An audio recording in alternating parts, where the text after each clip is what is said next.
हुआ है शहर, ले आए खाद बीज। हाँ भाई, लेके तो आया हूँ। पर क्या कहूँ, महंगाई इतनी हो गई है कि समझ में नहीं आता है कि खेती करे कैसे। फसल भी अच्छी नहीं होती है।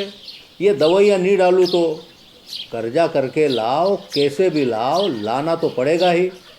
और ये दवाई की दुकान का कर्जा तो ख़त्म होने का नाम नहीं लेता। लाना तो मुझे भी है, पर सब कुछ इतना महंगा है। कहाँ से लाऊं, किससे खरीदूं, किसके पास सही दामों में मिलेगा और क्वालिटी उत्पाद भी मिलेगा या नहीं। अपनी फसलों की सही दवाओं के लिए दूर दूर तक शहरों में जाना और दवाओं को लाना पड़ता है। फसलों के लिए दवाएं सही है या नहीं, ये जानकारी भी नहीं होती। फसलों की कटाई पर सही दाम मिलेंगे या नहीं, इन तमाम मुश्किलों से दूर होने के लिए आइए खेती बाड़ी केंद्र। खेती बाड़ी केंद्र एक ऑनलाइन सेवा केंद्र है जिससे आप अपने मोबाइल के द्वारा जुड़ सकते हैं, जहां आपको अपनी खेती के लिए सही प्रकार की दवाएं मिलेंगी, वो भी होलसेल मूल्य पर। वो सभी दवाएं सीधा निर्माता से लेकर आप तक पहुंचाते हैं, यानी कि बीच में होने वाले सारे खर्च की बचत आपकी जेब में। साथ ही साथ दवाओं को लाने और ले जाने की झंझट से भी छुटकारा। अपनी मुश्किलों को दूर करने के लिए आप खेती बाड़ी केंद्र पर एक मिस कॉल करें। खेती बाड़ी केंद्र का किसान मित्र आपसे तुरंत संपर्क करेगा और आपको सभी जरूरी जानकारी देगा। खेती बाड़ी केंद्र की फ्रेंचाइजी लेकर खेती बाड़ी मित्र बनिए और किसानों की सेवा कर देश की तरक्की में भागीदार बने। आज ही संपर्क करें नीचे दिए गए नंबर पर और खेती बाड़ी केंद्र से जुड़े। ये है खेती बाड़ी केंद्र ऐप। अच्छा, किसानों की सरदारी, उन्नत खेती बाड़ी। खेती बाड़ी केंद्र, देश के अन्नदाता की दुकान। तो तमाम तरह की कोशिशें की जा रही हैं, चाहे दवाओं की बात हो या तमाम जो इलाज के दौरान प्रोटोकॉल निभाने हैं, उसको पूरे करने हैं, उसका पालन कर रहा है, उस स्तर पे भी काम करने की कोशिश है। और इसी पर आधारित हमारा आज का विशेष और हमारा विशेष कहता है, राज्यों को दिशा निर्देश, इलाज के दौरान फंगल संक्रमण को पर हो पूरी सतर्कता। जो कोविड-19 के दौरान और उसके बाद पोस्ट कोविड जो कॉम्प्लिकेशंस हो रही हैं, उसको लेकर भी तमाम तरह के क्या गाइडलाइंस हो सकते हैं, क्या चीज़ों का ध्यान रखना है, इसको लेकर भी आज कई चीज़ें सामने आई हैं। और हमारे साथ इन तमाम मसलों पर बातचीत करने के लिए दो बेहद खास मेहमान हमारे साथ जुड़ गए हैं। हमारे साथ हैं doctor Sunil Kumar, DG health services, Bharat सरकार। हमारे साथ हैं doctor N Mathur, professor of excellence, ENT विभाग, लेडी हार्डिंग मेडिकल कॉलेज। बहुत बहुत स्वागत आप दोनों का। और सबसे पहले डॉक्टर सुनील, मैं आपसे ये जानना चाहूँगा, जिस तरह के सबसे पहले म्यूकर माइकोसिस को लेकर जो चीज़ें सामने आई हैं, कुछ दिशा निर्देश सामने आए हैं, उसमें मोटे तौर पे अगर उस पर हम नज़र डालें तो साफ तौर पर देखा जा रहा है कि चाहे वो संक्रमण के बचाव और नियंत्रण के प्रोटोकॉल से जुड़ी चीज़ें हैं, अस्पताल संक्रमण नियंत्रण समिति स्थापित करने या उसको सक्रियता से उसको काम करने की बात कही गई है, जो भी ट्रांसमिशन आधारित जिस तरह से जो रोग होते हैं उसको कैसे रोका जाए, अस्पताल के अंदर जहां इलाज हो रहा है उस परिसर में, उस पे ज़्यादा फोकस दिखता है। कितना ज़रूरी है इस वक्त? हालांकि मोटे तौर पे हम ये मानते हैं कि जो तमाम तरह के प्रोटोकॉल हैं, चाहे ICU हो या वार्ड्स हों, वहाँ पे उनका पालन हो रहा होगा।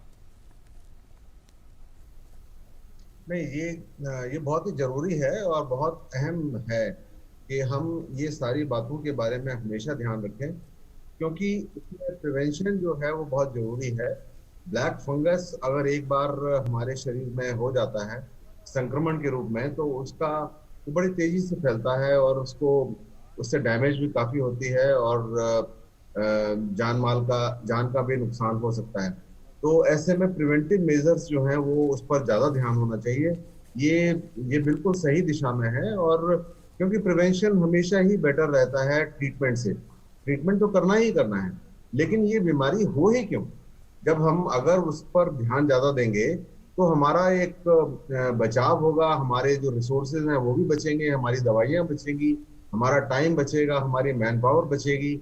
हमारे जो इतने सारे जो मरीज हैं जिनकी कोई किसी की आंख चले जा रही है, किसी के दांत या किसी के जबड़े, तो ये सब ऑपरेशन के थ्रू करना पड़ रहा है और इसमें महीनों महीनों इलाज चलता है और वो बड़ी टॉक्सिक दवाइयाँ होती हैं और किडनी भी डैमेज हो सकती है।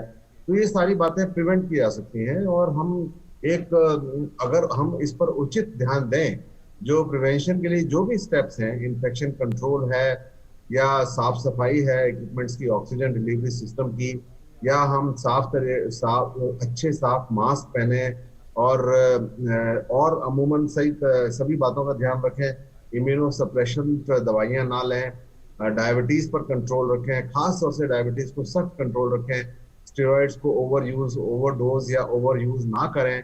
तो ये सारी चीजें जो है बहुत अहम है और इन पर वाकई में ज्यादा ध्यान होना चाहिए। बिल्कुल।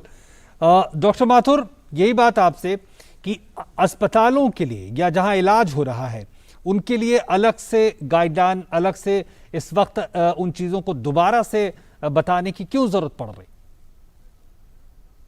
जरूरत इसलिए पड़ रही है कि एक पर्टिकुलर गाइडलाइंस जो है उसको और सुदृढ़ किया गया है, क्योंकि ये जो म्यूकोरमाइकोसिस है ये कुछ ज्यादा नंबर्स में अभी सेकेंड वेव में हमने देखा। फर्स्ट वेव में भी देखा था, लेकिन सेकेंड वेव में कुछ ज्यादा देखा। तो फर्क फर्स्ट वेव और सेकेंड वेव में ये था कि use of steroid and prolong use of steroid जो है वो शायद सेकेंड फेज में ज्यादा हुआ है। तो उसको बहुत ही सीमित किया जाए और बहुत कड़ी निगरानी रखी जाए ग्लाइसेमिक कंट्रोल पे। पेशेंट का ब्लड शुगर लेवल्स जो हैं वो बहुत क्लोजली मॉनिटर किए जाएं, जो भी पेशेंट जो हैं वो स्टेरॉइड्स पे हैं। तो इसके ऊपर सबसे ज़्यादा तवज्जो दी जा रही है और साफ एनवायरनमेंट साफ हो, वो तो हॉस्पिटल में वैसे ही मेजर लिए जाते हैं, लेकिन मेन जो फैक्टर जो चेंज हुआ है वो प्रोबेबली जो है वो ग्लाइसेमिक कंट्रोल का है। कई बारी स्टीरॉइड्स हॉस्पिटल में शुरू हो जाता है और वो पेशेंट डिस्चार्ज हो जाता है, फिर भी वो स्टीरॉइड्स लेता रहता है। तो जो पोस्ट ट्रीटमेंट पेशेंट जो डिस्चार्ज हो गए हैं, कोविड चले गए हैं घर पे, उनको भी वापस बुलाया जाए और ये देखा जाए कि उन्होंने स्टीरॉइड्स टेपर कर दिया कि नहीं कर दिया जब उनको करना था, और उसके ऊपर बहुत ध्यान दिया जाए कि वो अनलिमिटेड पीरियड ऑफ टाइम पे कहीं स्टीरॉइड्स ना ले रहे हों। तो basically steroid monitoring and diabetes and glycaemic control, ये दो चीजों पे सबसे ज्यादा ध्यान है। और एक मोटे तौर पे आज एक बार फिर से स्वास्थ्य मंत्रालय, केंद्रीय स्वास्थ्य मंत्रालय ने प्रेस वार्ता करके एक तस्वीर रखने की कोशिश की है कोविड से जुड़ी। डॉक्टर सुनील, अगर हम समझना चाहें, जो आंकड़े दिखा रहे हैं और हमने अपनी रिपोर्ट्स में भी दिखाई हैं कि किस तरह से एक एक तस्वीर बनती हुई दिखाई दे रही है। कई आंकड़े ये बताते हैं कि कई ऐसे राज्य हैं जहां पे पॉजिटिविटी दर 5% से भी कम है, कहीं कुछ ऐसे राज्य हैं जहां 10%, लेकिन कुछ ऐसे राज्य हैं जहां 10% या उससे ज्यादा भी मामले हैं। मोटे तौर पे इस वक्त जो स्टेबिलिटी की बात कही जा रही है इस दूसरी लहर को लेकर, उसको कितने पुख्ते तरीके से हम समझ सकते हैं इस वक्त?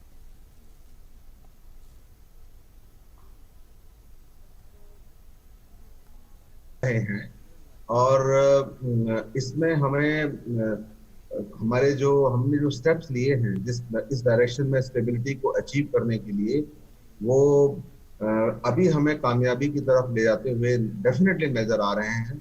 और लेकिन हमें इस बारे में कॉम्प्लेसेंट नहीं होना है, हमें इसमें एकदम लचर तरीका अब अपना नहीं लेना है। हमें अभी भी इस ओर कार्यरत होते रहना है और निरंतर और भी अग्रसर होते रहना है कि हमारी पॉजिटिविटी दर और भी कम हो, हमारे जो इन्फेक्शन जो है वो कोरोना का जो इन्फेक्शन है वो उससे जो फर्टेलिटी है वो भी कम रहे, पॉजिटिविटी रेट भी कम हो और हमारा जो क्योर रेट है वो बढ़ जाए।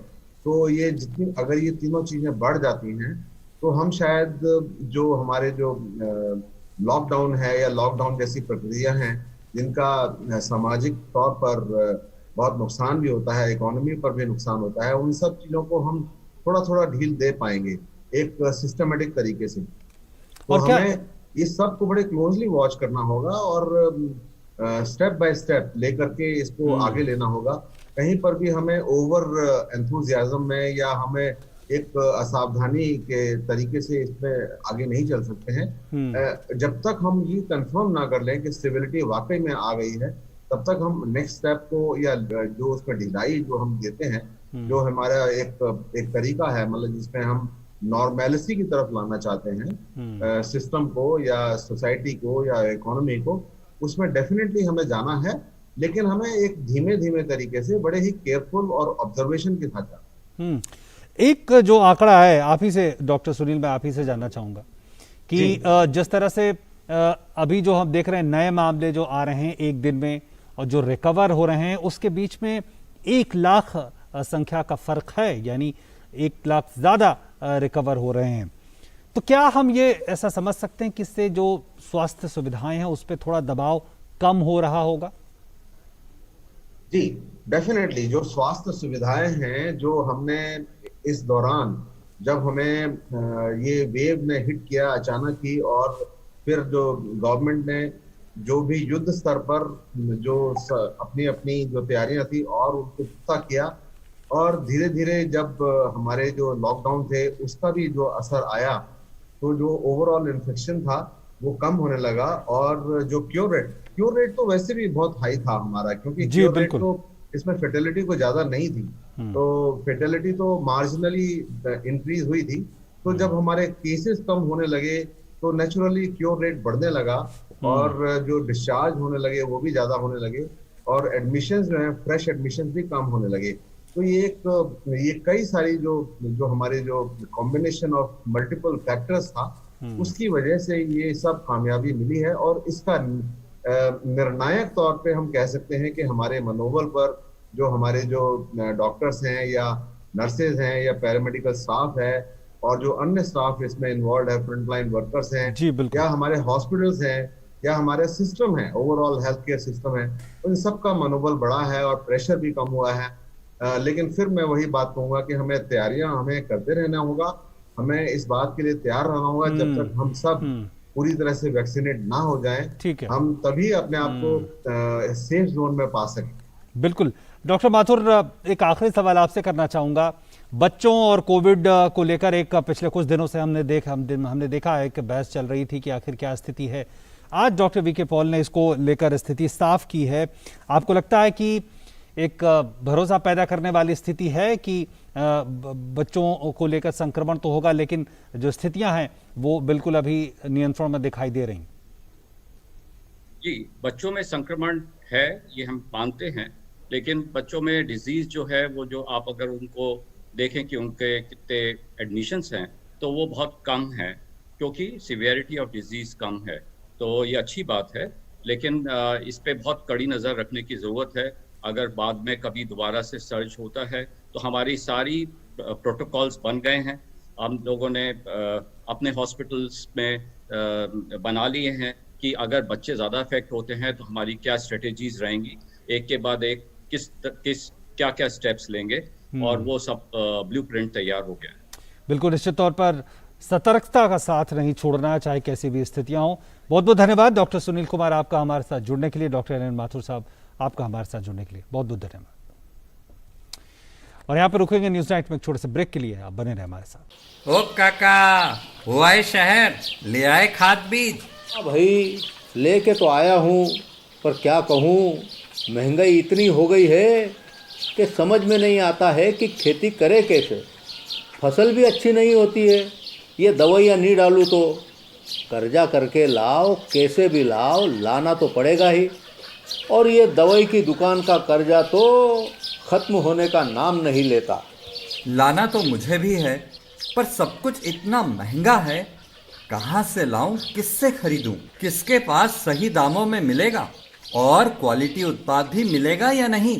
अपनी फसलों की सही दवाओं के लिए दूर दूर तक शहरों में जाना और दवाओं को लाना पड़ता है। फसलों के लिए दवाएं सही है या नहीं, ये जानकारी भी नहीं होती। फसलों की कटाई पर सही दाम मिलेंगे या नहीं, इन तमाम मुश्किलों से दूर होने के लिए आइए खेती बाड़ी केंद्र। खेती बाड़ी केंद्र एक ऑनलाइन सेवा केंद्र है, जिससे आप अपने मोबाइल के द्वारा जुड़ सकते हैं, जहां आपको अपनी खेती के लिए सही प्रकार की दवाएं मिलेंगी, वो भी होलसेल मूल्य पर।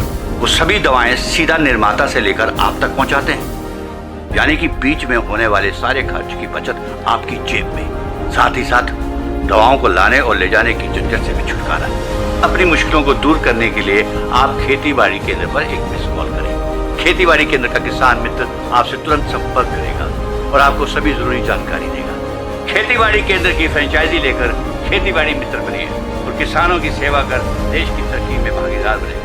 आज ही संपर्क करें नीचे दिए गए नंबर पर और खेती बाड़ी केंद्र से जुड़े। ये है खेती बाड़ी केंद्र ऐप।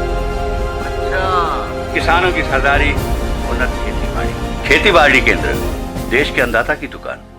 ब्रेक के बाद एक बार फिर से आपका स्वागत। कोविड से उपजे हालात का सभी राज्य अपने अपने स्तर पर मुकाबला कर रहे हैं। ज्यादातर राज्य लॉकडाउन और कड़े कदमों के जरिए संक्रमण की रफ्तार थामने का प्रयास कर रहे हैं।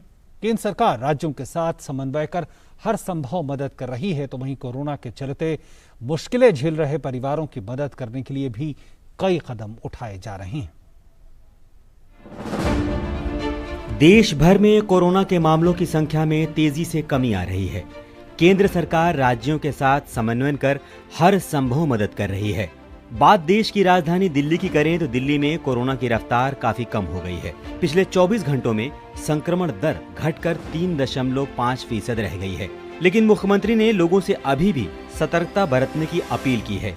इस बीच दिल्ली में टीकाकरण पर राजनीति गर्मा गई है। केंद्रीय मंत्री प्रकाश जावड़ेकर ने टीकाकरण पर दिल्ली के मुख्यमंत्री को बहाना न बनाने और राजनीति नहीं करने की नसीहत दे डाली। तो नीति आयोग के सदस्य वीके पॉल ने भी कहा, राज्यों को भी टीका खरीदने का अधिकार दिया गया है। दिल्ली के मुख्यमंत्री दिल्ली के नाम पर लगातार राजनीति करते हैं। अब उन्होंने मांग की कि दिल्ली को केंद्र सरकार वैक्सीन दे।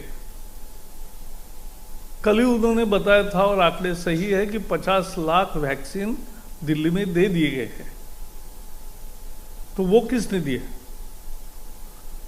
आज तक देश में 20 करोड़ टीके लगे हैं, वो सारे के सारे केंद्र सरकार ने उपलब्ध करवाए हैं। जो स्टेट गवर्नमेंट्स अपना तरीके से एक्वायर करती हैं, प्रोक्योर करती हैं, उसके ऊपर उन्होंने फैसला करना है कि उन्होंने किन वर्गों को देना है, क्योंकि ये ऐसी उनसे रिक्वेस्ट थी, तो ये फ्लेक्सिबिलिटी उनको प्रदान की गई है। तो वो वाला जो एक प्रोक्योरमेंट का हिस्सा है, उसके ऊपर स्टेट गवर्नमेंट ने अपने तरीके से ये फैसला करना है कि वो इसको किस तरह से और कहां तक पहुंचाए। इधर देश के सबसे बड़े प्रदेश उत्तर प्रदेश में बीते 24 घंटों में करीब 6000 मामले सामने आए हैं। मुख्यमंत्री योगी आदित्यनाथ ने कहा, सरकार का 3T यानी टेस्टिंग, ट्रैकिंग, ट्रीटमेंट फॉर्मूला कारगर साबित हुआ है। इटावा में कोरोना के खिलाफ लड़ाई में स्वास्थ्य सुविधाओं का जायजा लेने पहुंचे मुख्यमंत्री योगी आदित्यनाथ ने कोविड अस्पताल और मरीजों को मिलने वाली सुविधाओं की जानकारी ली और संबंधित अधिकारियों को स्वास्थ्य तैयारियां जल्द पूरा करने का निर्देश दिया। मुख्यमंत्री ने कहा कि कोरोना की तीसरी लहर की संभावना को देखते हुए तैयारियां शुरू कर दी गई हैं। हर मेडिकल कॉलेज को 100 बेड का पीडियाट्रिक ICU बनाने का निर्देश दिया गया है। हर जिले के अस्पताल में 25 से 30 बेड का पीडियाट्रिक ICU निर्माण का काम शुरू हुआ है। एक समय यहाँ पर जो पॉजिटिविटी थी वह 30% के आसपास पहुँच गई थी। आज वो घट करके 2 से नीचे आ चुकी है। हमने थर्ड वेव की आशंका के भी समाधान की कार्रवाई अभी से कर दी है। हर मेडिकल कॉलेजेस को 100 बेड का पीडियाट्रिक ICU बनाने के लिए निर्देश दिए गए हैं। हर डिस्ट्रिक्ट हॉस्पिटल में भी 25 से 30 बेड का पीडियाट्रिक ICU के निर्माण की कार्रवाई प्रारंभ कर दी गई है। दिल्ली से सटे हरियाणा की बात करें तो हरियाणा में भी संक्रमण की दर में कमी आई है। प्रदेश में लॉकडाउन सख्ती से लागू है, सैनिटाइजेशन का कार्य भी जारी है। मध्य प्रदेश के मुख्यमंत्री शिवराज सिंह चौहान ने कोरोना वायरस की स्थिति पर अधिकारियों के साथ बैठक की। बैठक में शिवराज सिंह चौहान ने कहा कि राज्य में कोरोना मामलों की कमी को देखते हुए 1 जून से धीरे धीरे अनलॉक किया जाएगा। हालांकि संक्रमण में कमी के बावजूद क्राइसिस मैनेजमेंट टीम की बैठक में कोरोना कर्फ्यू को 31 मई तक बढ़ाने का निर्णय लिया गया। पॉजिटिविटी रेट हमारा ये सिद्ध कर रहा है कि हम नियंत्रण की स्थिति में पहुंच रहे हैं। समग्र पॉजिटिविटी रेट भी हमारा लगातार, चाहे 7 डेज का हो, 7 डेज का हो, 7 दिनों का, वो भी कम हो रहा है। आज हम सब जानते हैं कि हम पहले से काफी बेहतर स्थिति में हैं। तमिलनाडु में लागू किए गए लॉकडाउन में बिना किसी छूट दिए 24 मई से 1 सप्ताह के लिए और बढ़ा दिया गया है। उधर कर्नाटक में भी लॉकडाउन को 7 जून तक बढ़ा दिया गया है। मुख्यमंत्री BS येदियुरप्पा ने वरिष्ठ अधिकारियों और मंत्रियों के साथ बैठक कर लॉकडाउन बढ़ाने का फैसला लिया है। विशेषज्ञों की राय पर 7 जून की सुबह 6 बजे तक सख्त प्रतिबंधों को बढ़ाया गया। साथ ही कर्नाटक सरकार ने सरकारी जिला अस्पतालों में ब्लैक फंगस मरीजों का मुफ्त इलाज करवाने का फैसला लिया है।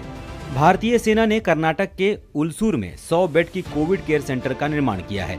ये कोविड सेंटर सेना और स्थानीय प्रशासन के सहयोग से तैयार किया गया है, जिससे यहां कर्नाटक में कोविड संक्रमित मरीजों के इलाज में काफी मदद मिल सकेगी। This is a 100-bedded COVID care center, basically for mild cases and more or less a triaging center also. So out of these 100 beds, about 50 beds are oxygenated beds. This 100% is only for the general public, and this is integrated with the BBMP online system. Jharkhand में Covid के बढ़ते मामलों के मद्देनजर रांची में lockdown जारी है। आवश्यक सेवाओं के लिए अनुमति दी गई है। छत्तीसगढ़ के कोड़ागांव जिले के समाज सेवी संस्था साथी द्वारा जिले में क्वारंटीन अवधि पूरी कर घर जा रहे मजदूरों को सूखा राशन एवं दवाइयां वितरण के साथ ग्रामीण क्षेत्रों में जागरूकता अभियान चलाया जा रहा है। कोरोना की रोकथाम को लेकर केंद्र और प्रदेश की सरकारें लगातार प्रयासरत हैं। ऐसे में सरकार के साथ साथ जन भागीदारी से भी लोगों के लिए प्रयास जारी हैं। Bureau report. तूफान यास, यही नाम है उस नए तूफान का जो ओडिशा और पश्चिम बंगाल के तटीय इलाकों में दस्तक दे सकती है। बंगाल की खाड़ी में उठने वाले इस चक्रवात के 24 मई तक साइक्लोन में तब्दील होने की आशंका है।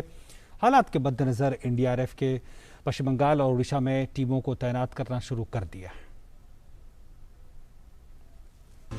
चक्रवाती तूफान ताउते का प्रकोप अभी ठीक से थम भी नहीं पाया था कि अब देश के पूर्वी तटीय क्षेत्रों में एक नए चक्रवात का खतरा मंडराने लगा है।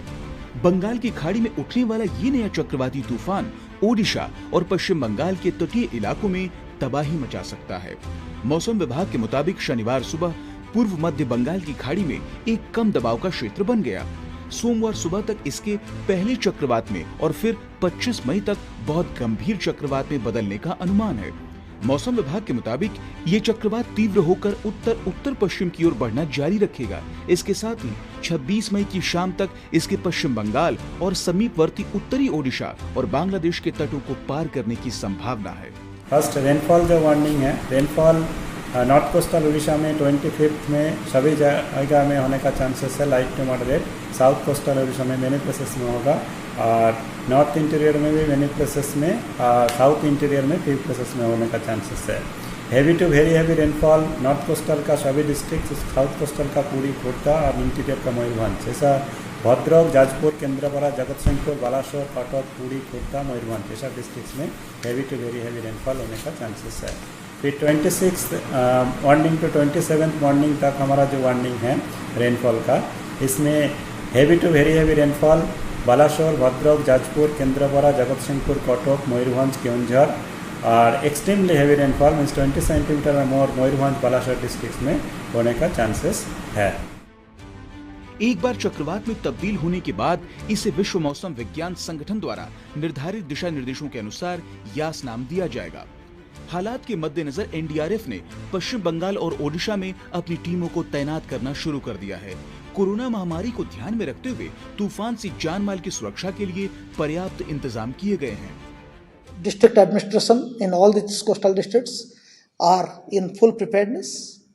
Arrangements for evacuation, shelter, and providing alternate food and drinking water, all are being worked out.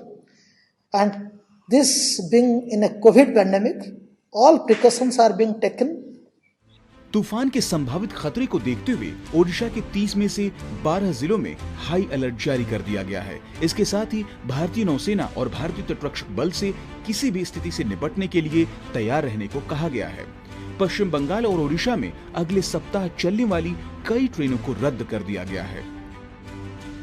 यास की जद में आने वाले तटीय क्षेत्रों में तेज हवाओं के साथ भारी बारिश का अनुमान है, लेकिन प्रशासन किसी भी हालात से निपटने के लिए पूरी तरह से तैयार है। तापस भट्टाचार्य की रिपोर्ट, DD न्यूज। वहीं बंगाल की खाड़ी में चक्रवाती तूफान यास से निपटने के लिए कैबिनेट सचिव राजीव गौबा की अध्यक्षता में राष्ट्रीय संकट प्रबंधन समिति यानी NCMC की बैठक हुई। इसमें केंद्रीय और राज्य मंत्रालयों एजेंसियों की तैयारियों की समीक्षा की गई है। बैठक के दौरान मौसम विभाग के महानिदेशक ने समिति को चक्रवात की नवीनतम स्थिति के बारे में जानकारी दी। उन्होंने बताया कि 26 मई की शाम तक चक्रवात के पश्चिम बंगाल और उत्तरी ओडिशा के तटों तक पहुंचने की उम्मीद है और इस दौरान 155 से 165 किलोमीटर प्रति घंटा की रफ्तार से हवाएं चलने के साथ ही तटीय जिलों में भारी वर्षा होगी। संबंधित राज्यों के मुख्य सचिवों ने समिति को तूफान से बचने के लिए किए जा रहे प्रारंभिक उपायों की जानकारी दी। उन्होंने बताया कि निचले इलाकों से लोगों को निकाला जा रहा है और इसके साथ ही खाद्यान्न, पेयजल और आवश्यक आपूर्ति के पर्याप्त स्टॉक की व्यवस्था की गई है। बिजली, दूरसंचार जैसी सेवाओं को बनाए रखने के लिए तैयारियां की गई हैं। चक्रवात से निपटने के लिए NDRF ने 65 टीमों को तैनात किया है और 20 टीमें स्टैंड बाय पर हैं। जहाज़ों और विमानों के साथ थल सेना, नौसेना और तटरक्षक बलों के बचाव और राहत दलों को भी तैनात किया गया।